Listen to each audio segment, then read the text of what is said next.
Biblus, le bus des explorateurs de la Bible.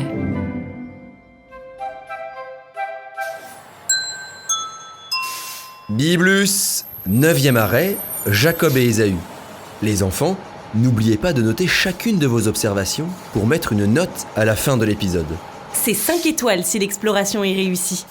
C'est parti! Les amis, on continue l'histoire d'Isaac et Rebecca. Ils viennent de se marier, souvenez-vous. Descendons! À tout à l'heure, Biblus! Alors, d'après ce que je peux lire dans le texte biblique, Rebecca et Isaac n'arrivent pas à avoir d'enfants.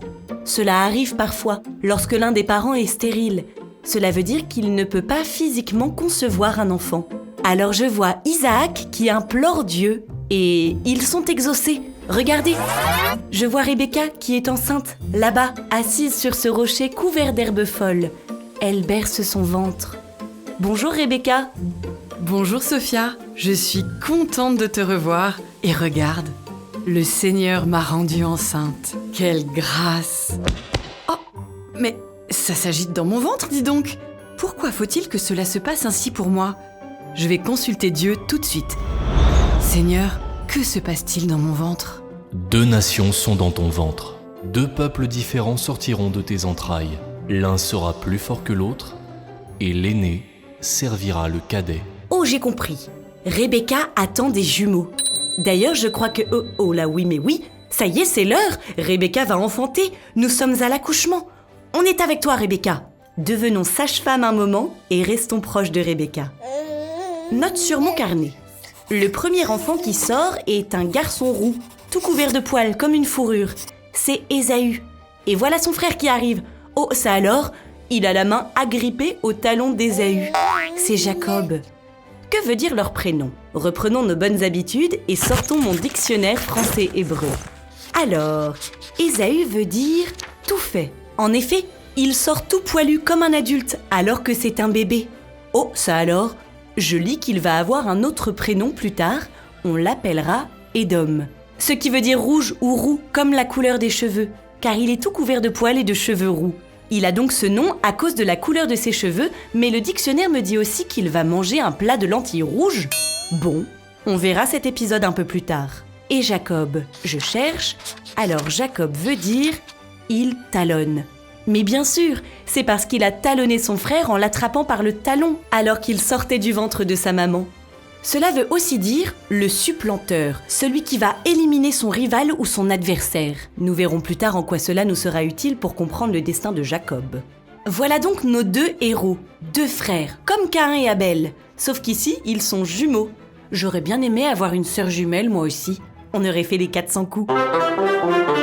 Les 2 garçons grandissent. Et le premier, Ésaü, passe son temps dans les champs, équipé d'un arc et d'un carquois. C'est un chasseur habile. Je le vois au loin, il avance, accroupi entre les hautes herbes et les épis de blé, à pas de loup, prêt à dégainer une flèche et à tuer un animal sauvage. Mon petit doigt me dit que cela plaît beaucoup à Isaac, son papa, qui apprécie beaucoup le gibier pour son repas. Ça sent bon d'ailleurs. Ça vient d'où cette odeur? Ici, dans la tente, c'est Jacob qui cuisine. Il est plus délicat que son frère, il préfère cuisiner. Jacob, c'est un peu le chouchou de Rebecca, elle reste toujours près de lui. Que prépare Jacob d'ailleurs? C'est un plat de lentilles qui est rouge et du pain, c'est presque prêt. Oh, c'est plutôt très simple et basique comme menu. C'est loin d'être un bœuf bourguignon. Tiens, voilà Ésaü qui revient des champs et qui entre dans la tente précipitamment. Jacob! Oh là, il a l'air fatigué. Laisse-moi donc avaler cette sauce de lentilles rouges qui est là, car je suis épuisé. Oula, il est un peu brutal, lui. Par contre, ce plat n'est pas là pour rien. Il montre que le désir d'Ésaü porte sur un bien qui lui ressemble, puisque les lentilles sont rouges, et rouge vient de la même étymologie que son prénom. Et Ésaü a clairement les crocs. Il ordonne à son frère de lui donner le plat qu'il vient de préparer. Que va répondre Jacob? Je le vois qui réfléchit. Ok, mais que si tu me vends maintenant ton droit d'aînesse? Ça, c'est le signal d'un mot compliqué détecté. Regardons dans notre encyclopédie numérique biblique ce que veut dire droit d'aînesse. Alors, je sors mon appareil, je tape droit d'aînesse. Il me semble que cela soit une tradition venant d'une culture orientale dans la Bible qui veut que l'aîné de la famille peut avoir des privilèges, des avantages importants et hérite des biens de son papa. Il reprend les affaires de la famille, quoi. Tandis que le cadet n'a rien du tout. Donc c'est très important le droit d'aînesse. De grosses responsabilités pèsent sur les épaules de l'aîné, Ésaü. Récapitulons. Jacob le cadet demande à Ésaü l'aîné, en échange de son plat de lentilles rouges, de lui vendre son droit d'aînesse pour prendre la suite de son père Isaac. Mais est-ce qu'Ésaü va accepter de vendre ses propres responsabilités contre un repas aussi quelconque ? Un plat de lentilles, c'est quand même pas un trésor plein de pièces d'or. C'est juste de la nourriture, quoi. Est-ce que je vendrais une assiette de lentilles contre tout l'héritage de mes parents ? Pas sûr. Donc je ne pense pas qu'Ésaü accepte le marché. Voyons voir sa réponse. Oh, je suis en train de mourir de faim. À quoi bon mon droit d'aînesse et mes responsabilités ? Quoi ? Il accepte ? Le glouton. Jure-le-moi maintenant. Je te le jure. Ça alors ? Ésaü vend ses droits d'aînesse contre un repas. Il prend le plat de lentilles, du pain, et il avale tout en quelques bouchées. Il se lève et s'en va. C'est moi où Ésaü a montré beaucoup de mépris pour son droit d'aînesse. Vous ne trouvez pas qu'il est un peu brutal dans sa manière d'agir ? Engloutir le plat d'un coup et vendre son privilège pour si peu ? Ésaü, mon fils. Oh, c'est Isaac, son père, qui l'appelle dehors. Allons voir. Isaac a bien vieilli et ses yeux ne voient plus très bien. Il est un peu devenu aveugle. Je vois Ésaü qui le rejoint. Me voici. Tu vois, je suis devenu vieux et je sens ma mort venir. Prends donc maintenant tes armes, ton carquois et ton arc, sors dans la campagne et tue-moi du gibier. Prépare-moi un bon plat comme je les aime et apporte-le-moi pour que je mange et que je te bénisse avant de mourir. Oh, Isaac va bientôt mourir. Il demande donc à son fils de partir à la chasse pour lui afin de préparer un dernier repas pour enfin le bénir. Cela veut dire que Ésaü prendra la suite de son papa. La bénédiction n'est pas une bénédiction comme les autres, c'est une bénédiction qui permet de transmettre tout l'héritage. Oh, mais je n'avais pas remarqué Rebecca qui est là. Elle a tout écouté. Et d'après mes observations, elle a l'air de réfléchir. Ses sourcils sont froncés, ses yeux s'agitent et sa respiration est plus profonde. Peut-être qu'elle élabore un plan ? Elle part discuter avec Jacob. Allons-y, prenons mon amplificateur pour écouter ce qu'elle a en tête. Voici que j'ai entendu ton père parler à ton frère Ésaü. Il lui disait « Apporte-moi du gibier et prépare-moi un bon plat pour que je mange et que je te bénisse devant le Seigneur avant de mourir. Maintenant, mon fils, écoute bien ce que je t'ordonne. Va dans le troupeau de petits bétail et ramène-moi 2 beaux chevreaux. Je préparerai pour ton père un bon plat comme il les aime et tu le lui apporteras à manger.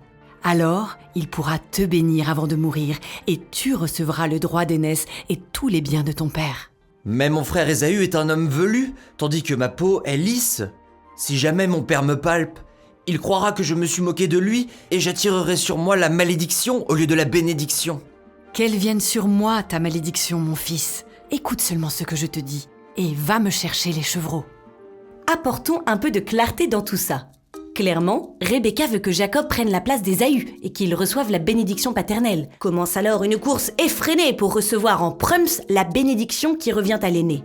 Mais si je relis mes notes, depuis le début de cette histoire, il est question de rivalité entre le frère aîné et le frère cadet, alors qu'ils sont en fait jumeaux.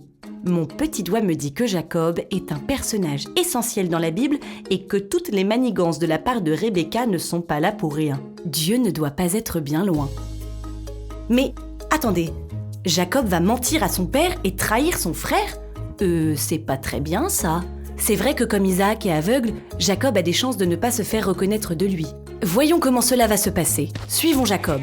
Il va dans la bergerie, il prend des chevreaux et il revient. Et les donne à Rebecca qui les cuisine. Ça sent bon. Elle cuisine mieux que Jacob. Tiens, Jacob, mets les vêtements d'Ésaü.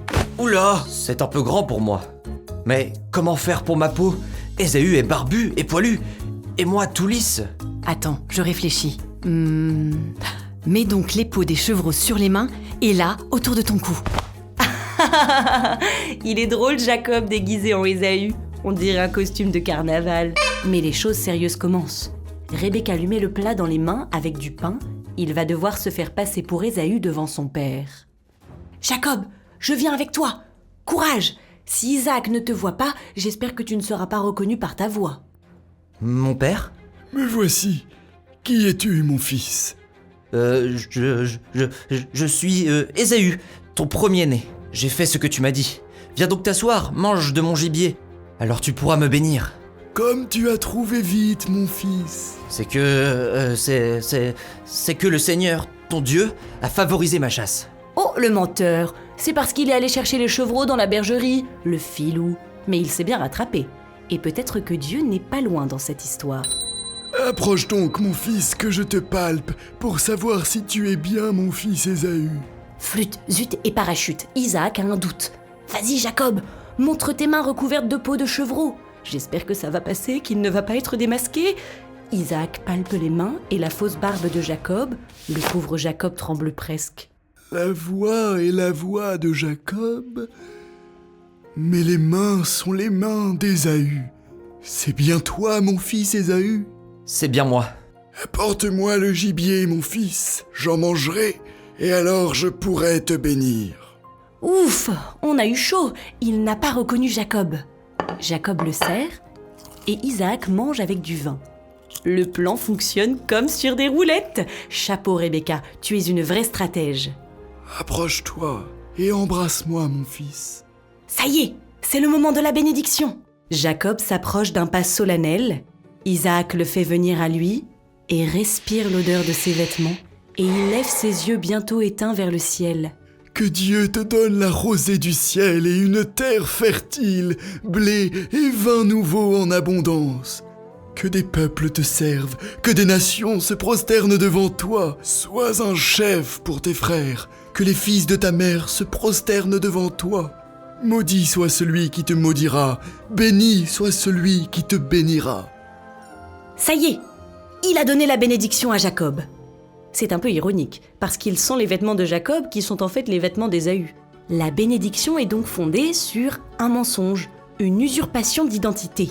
En même temps, Ésaü avait vendu son droit d'aînesse à Jacob, donc ce droit appartient à Jacob. Oui, c'est complexe. Jacob a donc reçu non seulement tous les biens de son père, mais aussi l'autorité sur ses frères. Et oh, non! Voilà justement Ésaü qui débarque dans la tente. Il soulève le tissu de la porte brusquement et il tient dans ses mains un plat tout chaud. Jacob file par derrière se cacher. Oh là là là là, ça va chauffer. Que mon père se lève et mange du gibier de son fils. Alors tu pourras me bénir. Qui es-tu? Comment? Mais je suis Ésaü, ton fils premier-né. Aïe aïe aïe, Isaac commence à comprendre. Il devient tout blanc. Qui donc est celui qui a été à la chasse et m'a rapporté du gibier? J'ai mangé de tout avant que tu n'arrives. Celui-là, je l'ai béni, béni il restera. Je ne peux pas donner à nouveau cette bénédiction ni la changer. Et voilà le drame qui commence. Ésaü est parti à la chasse et Jacob a pris sa place. Oh, mais c'est pour ça qu'on dit qui part à la chasse perd sa place. Cela vient donc de la Bible. Par contre, cela ne plaît pas du tout à Ésaü qui tremble de tout son corps. Il serre les poings, son visage se crispe et il devient écarlate. Il est plein d'amertume et il pousse un grand cri. Bouchez-vous les oreilles, les amis! Ah! Oh mon père, bénis-moi aussi, bénis-moi, s'il te plaît, bénis-moi! Ton frère est venu par ruse et il a volé ta bénédiction. Je ne peux rien faire, c'est lui le premier béni. Jacob, ça veut dire le trompeur. Par 2 fois, celui-ci m'a trompé. Il a volé mon droit d'aînesse. Et voici que maintenant, il a volé ma bénédiction. Ne m'as-tu pas réservé une bénédiction? Cher Ésaü, tu abuses un peu là. Tu as vendu ton droit d'aînesse contre un plat de lentilles rouges. C'est de ta faute, ça. Mais, souvenez-vous, Jacob veut surtout dire le supplanteur, celui qui prend la place. Ah mais, tout s'explique. Les paroles de Dieu me reviennent en tête. Dieu a dit à Rebecca, l'aîné servira le cadet. Et c'est ce qui va se passer. Par cette bénédiction reçue, Jacob le cadet a autorité sur Ésaü l'aîné. Il lui a pris sa place. Dieu a sans doute inspiré Rebecca depuis le début. Voici que j'ai fait de lui ton chef. Je lui ai donné tous ses frères pour serviteurs. Je l'ai pourvu de blé et de vin nouveau. Que puis-je encore faire pour toi, mon fils ? N'as-tu donc qu'une seule bénédiction, mon père? Oh, mon père, bénis-moi aussi! Oh, Ésaü pleure à chaudes larmes. Ce n'est pas facile les jalousies entre frères. Jacob a un peu mal agi. Ta demeure sera loin des terres fertiles, loin de la rosée qui tombe du ciel. Tu vivras grâce à ton épée et tu serviras ton frère. Je crois que là, c'est la goutte de trop. Isaac a donné une bénédiction pour Jacob qui est en fait une malédiction pour Ésaü. Il n'aura pas de terre fertile et il sera l'esclave de son frère. Tiens, Ésaü arrête subitement de pleurer et je vois son visage s'assombrir. Je crois que Jacob est devenu son ennemi numéro 1. Il marmonne pour lui-même quelque chose. Approchons-nous, mon amplificateur.